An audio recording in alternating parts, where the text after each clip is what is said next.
Okay, so I'm getting ready to head out and do some stuff today. Um, Let me tell you a dirty little secret, okay? Let me tell you something. I just had this guy called ManofGod who just sent posted a comment on my channel. Really irritated me, really did. He was saying that you receive the man God has given you regardless of anything he does.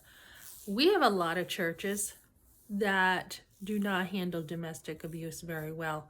It's the truth. I'm sorry if people don't like it. It's the truth. It's a dirty little secret. You will see men blame women in domestic abuse. You will see them saying, well, you were probably too rebellious or you were probably too prideful. This is what he said. He said maybe it's the pride and rebellious women that are the problem. You know what the problem is? The problem is that men can't seem to understand how important the role is that they have. They are to lead, love, protect, and provide. And when a man doesn't want to stand up to that and stand up for that, he's going to have issues. There is no woman I know who would have a good man who would not appreciate him. I've never seen a woman with a good guy who has issues. It's the man's responsibility to do this. And when he abrogates it, um, like in any way, you're I mean, you can't you're responsible. You're the leader. So I don't understand what this guy is saying. I'm like, what are you talking about? You're saying that what women are supposed to submit to domestic abuse? He's like, you're just supposed to receive the man that you have, and there's no but with God. It's like, what are you talking about? You mean I cannot stand up for myself, and if somebody is pushing me, I can't protect myself? This is the kind of doctrine that puts women down. It really does. It makes them look like they are second class citizens and they have no rights at all. We are living in America, okay? We're not living in the 1900s right now.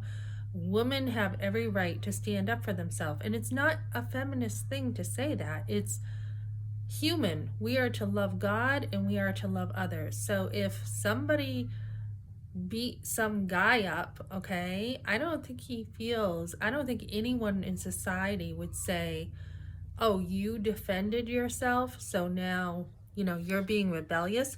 It's not about rebellion. It's about if somebody if someone attacked a guy, you're not going to say, oh, you're rebellious and you're prideful. So this man of God, just put me down and was like, maybe it's the prideful and rebellious woman. I don't get how people can, blame victims of things. I really don't get that. I've seen it before in churches. I've seen it a lot. And that is why a lot of people have not liked churches.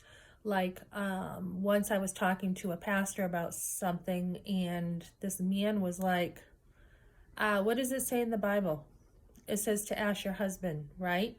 Well, when you have a husband who doesn't walk with God, he's not going to help you, right? And he says, what does it say in the Bible? It says women are to be silent in churches. What? I was like, what the heck? I mean, I don't listen. Obviously, I do not listen to everything that comes my way because there's a danger in that. And what that means is women are not to lead in a church. It doesn't mean that you can't talk when you go to church. So I was just like, what the heck with that? And this is exactly what this guy reminds me of. It's not about being rebellious. It's about treating another person like a human being. You don't just say, well, I'm the husband, so anything I say goes. It's not, I'm the boss, and therefore whatever I want should be the way it happens. That's like dictatorship. That's not a relationship. I had someone do this too. My husband brought a van from a guy, and he's like, you know what, why don't you, me, little Missy here, go in the other room while your husband and I do business. And it's like, what? So I did wait, but all the business he wanted to do with just him. And we talked about it after, and my husband lied to him. He didn't even have insurance, and he told him he did have insurance on the van.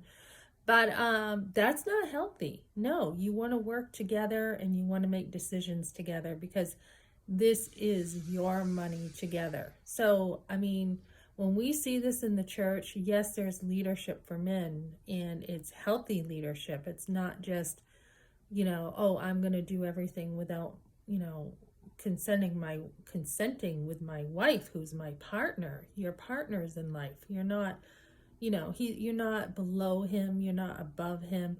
I always think of how God took the rib from Adam, and you're equal with your husband. You're totally equal, and you have equal rights, and you're an equal person.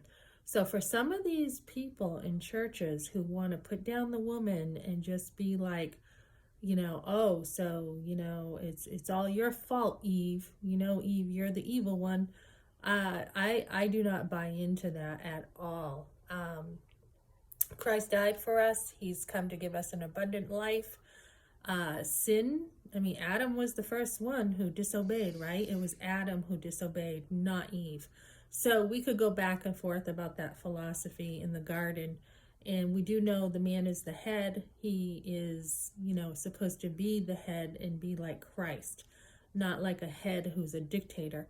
And, the woman is the weaker vessel, not saying that she can't have a career and she can't do stuff she needs to do, but it is the man who we know physically is stronger. Usually he can work differently and all this stuff.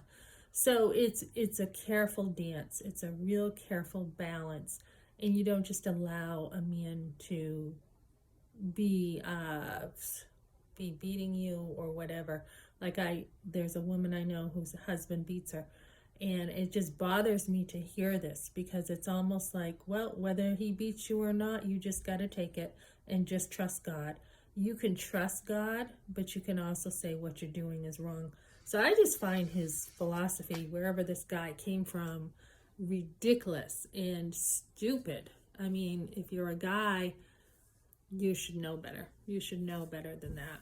That's not good leadership.